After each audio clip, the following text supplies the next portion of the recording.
Friends, the situation has become explosive. We have Finnish commandos storming a Russian oil tanker in the Baltic Sea. Anyone who doesn't think the situation is right on the verge, I don't know what you're looking at, because Russia has just about had it with the United States and NATO, and now we're commandeering their ships. We got cables being cut underwater. We have civil war starting in Syria, or continuing, depending on how you look at it. And we have Israel just quietly moving its border posts forward further and further. Of course, they're temporary army bases inside Syria. We got hospitals only able to essentially give you Tylenol. If you come in for the flu, if you come in with a serious virus or something like that, they're just giving you Tylenol and telling you to go home. They can't give you IV bags. We got a report on that.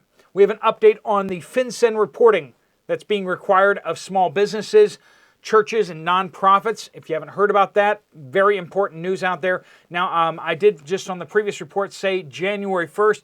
There actually is an extension to January 13th. We'll talk about that, who's impacted by that, and yes, that is still before the inauguration. We got a lot to discuss, lots of reports from the Watchmen out there. Let's jump right into it. Welcome to the Poplar Report. I'm Steve Poplar. I'm an accountant by trade, and these are your updates that you guys are sending in from all over. Please do keep them coming in. Make sure you use the word update somewhere in your comment to get it to the right place. Let us know what you're seeing at your workplace, what you're hearing at the store when you're talking with people, particularly people working at the stores, and also just supply chain issues across the board. Before we dive in, we do want to thank our sponsor, Genesis Gold Group. They've been a fantastic partner to this channel this year. They believe in what we're doing here in this channel. So if you like this channel and you like what we're about, you can know that Jonathan and his team really, they watch this channel. They're passionate about what we're talking about and what we're doing here. And so you might want to talk to them about what you can do with your retirement account. If you do, there'll be a link at the end of the video. Or if you reach out to them directly, make sure you mention this channel. That's Genesis Gold Group. All right, FinCEN private ownership reporting or beneficial ownership reporting. January 13th. So there is an extension because they did pause it and blah, blah, blah. They did extend it to January 13th. I missed that yesterday. I apologize. You expect better from your accountant by trade guy. I was just talking with another accountant just this afternoon and yesterday afternoon, and was able to get that straightened out a little bit, did a little more research, and also checked that out. And I confirmed with that other tax accountant, some of you guys pushed back and said, churches don't have to file this, and nonprofits don't have to file this. Everyone, a CPA, an enrolled agent, they're saying from everything that they're seeing out there and the people that they're talking to, everyone's interpreting this as in you do. Nonprofits, churches, it's pretty clear. I read it myself, and it says essentially that if you don't have a determination letter, you do need to file. And there are massive penalties on this, friends. So check to make sure your nonprofit or your church or your small business that you care about has filed, because they would like nothing better than to have grounds to go after us, right? They hate us so bad, these deep staters. All right, Finnish commandos in the Baltic Sea boarded a Russian oil tanker, the Eagle S. We reported on this ship yesterday after apparently it started zigzagging across the Baltic Sea, cutting two data cables and one major power interconnect cable. And basically where they were breaking is where the ship was. So apparently it was dragging its anchor intentionally across these wires. And I say intentionally because it's marked on all the maps. You get out the ship maps, and they have these wires on them. Like, you know where they are. You know that you're not allowed to drop your anchor near these wires. Everybody knows this. Well, I mean, everybody who's in shipping knows this. So the fact that this is happening is just unheard of. And it's just really hard not to think that this is absolutely intentional. So the Finnish commandos have seized the ship, and are holding it and starting to inspect it to see if they can hold it for a crime. Russia is howling mad. Howling mad. They're basically accusing the United States of faking this, and that they were trumping up these charges so that we can detain one of their ships, perhaps confiscate it. We've given billions of dollars of Russian bank money to Ukraine, and we're on the edge, friends. We're truly on the edge. When you realize how many nuclear weapons Russia has, we're truly playing with fire. Let's move on down to Syria before we get into our reports of local store shelves and such. HTS soldiers, which is the rebel group that basically took Damascus, HTS soldiers ambushed in Syria by local militias. The HTS retaliated by burning non-Sunni Muslim shrines. So anything that wasn't Sunni Muslim, burned. And arresting civilians for, quote, inciting sedition. Much of this is in response to the HTS soldiers firing into crowds of protesters just days before. This thing is going sideways, friends. Israel, not letting a crisis go to waste, has basically just kind of kept moving their border posts forward. They just moved them forward again this week. Nobody's reporting that except for this channel, apparently. So, yeah, they keep moving forward. And now they're telling us that these are temporary army posts. Of course, the Golan Heights were temporary too, weren't they? Now Israel's already said that Mount Hermon is going to be Israel's forever. That's not inflammatory to the Muslim community out there. Wow. Yeah, that's riling some people up over there for sure. That Israel's out there claiming more territory and holding it and saying that they will hold it forever.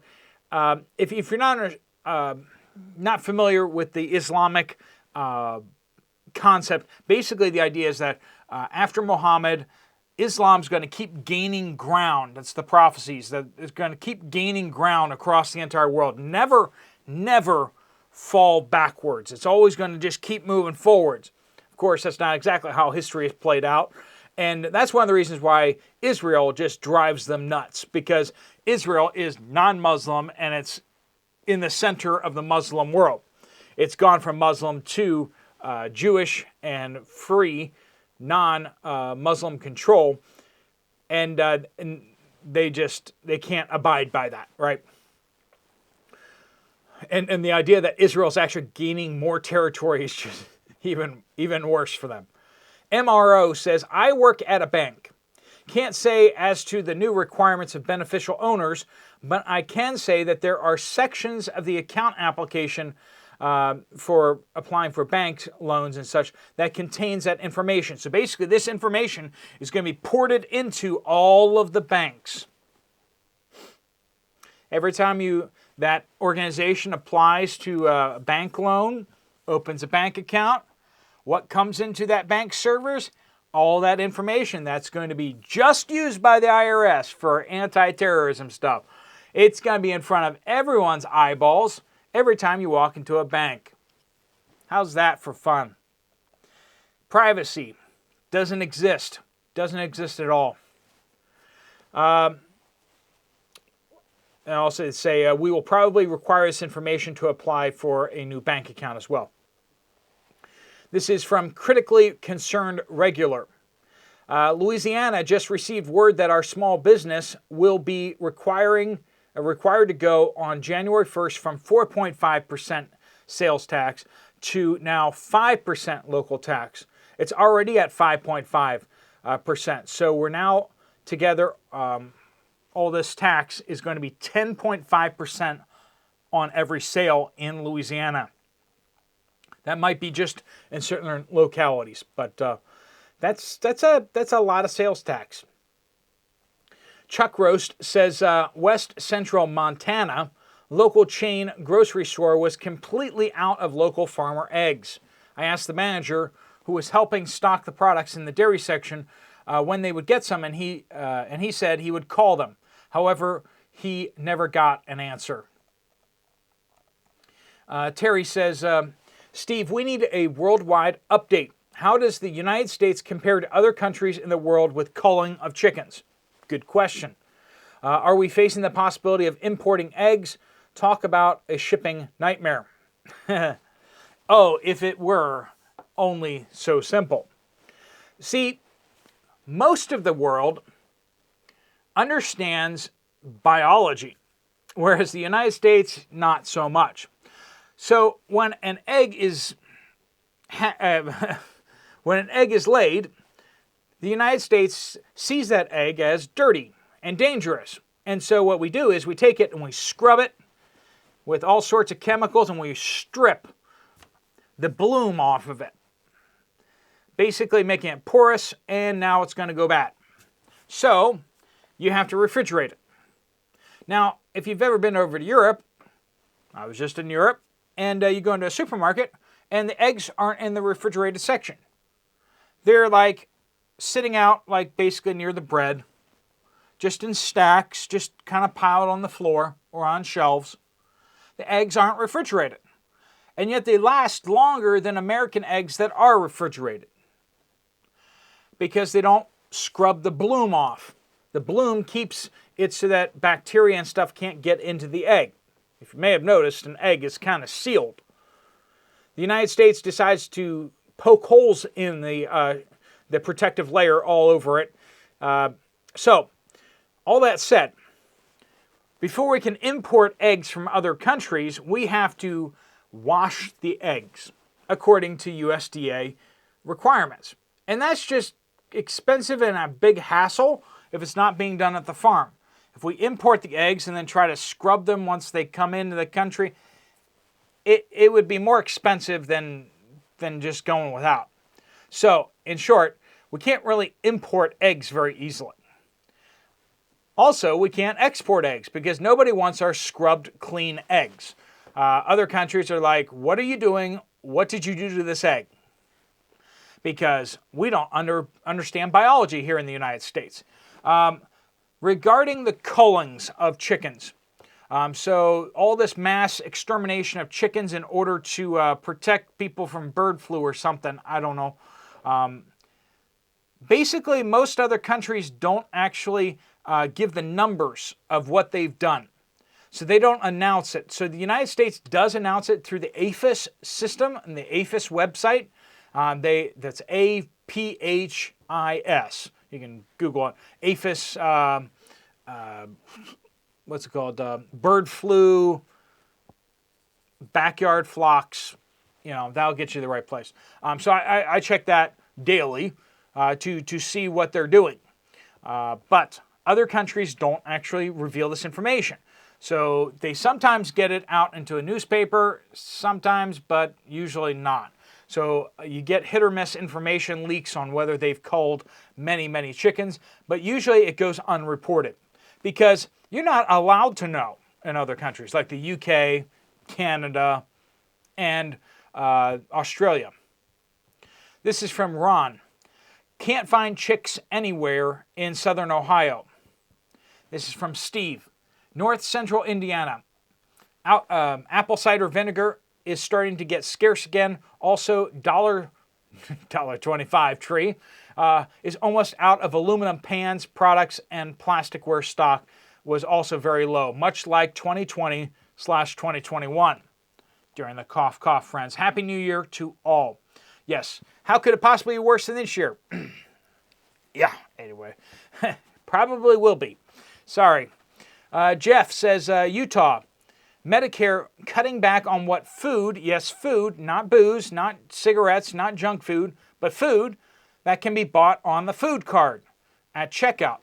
If you have a large order, they will not tell you the items, they'll just not cover the cost.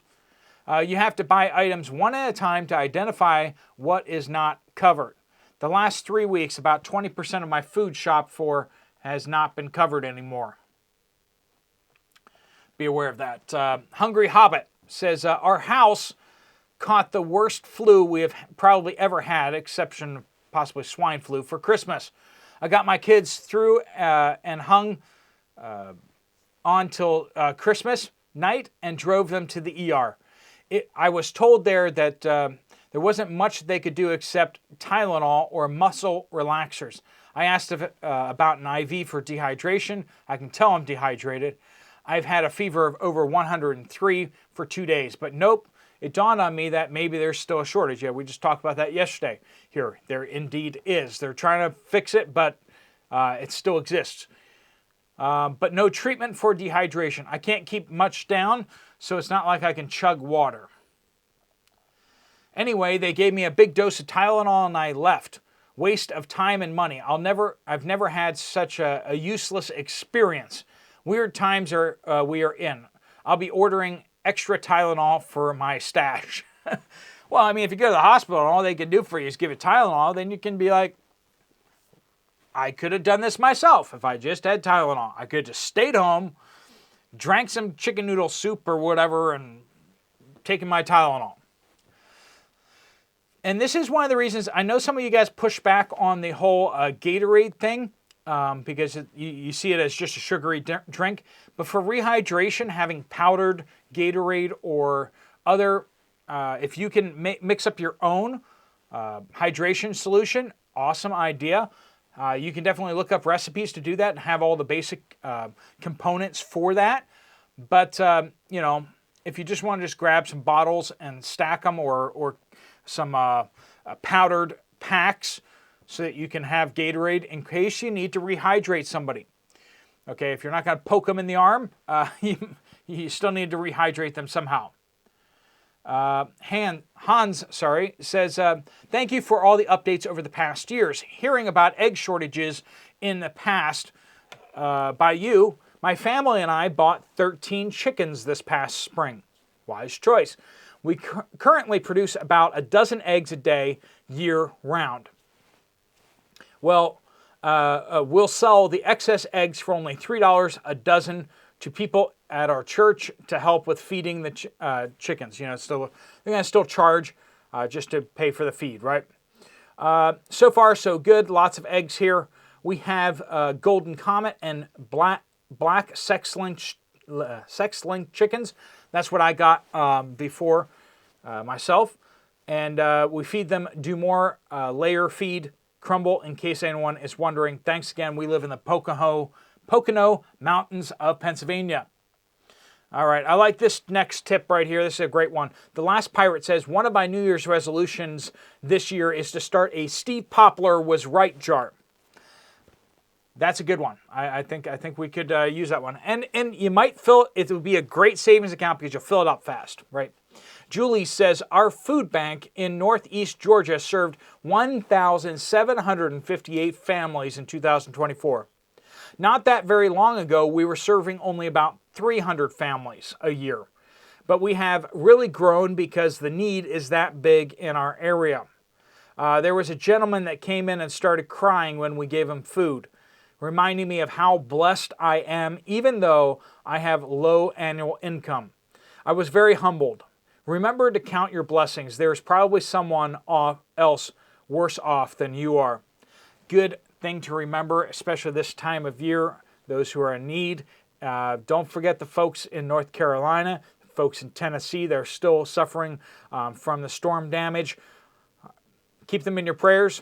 Keep them in your mind as you're making end-of-year contributions to organizations, right? All right, friends, thanks so much for joining us. If you want to get some more information from Genesis Gold about what you can do with your retirement account, there's a link right there on the screen. Just tap it, fill out your information. If you want to check out another video from this channel, there's one right up here. I'll see you over there, or I'll see you guys later. Steve Poplar of the Poplar Report out.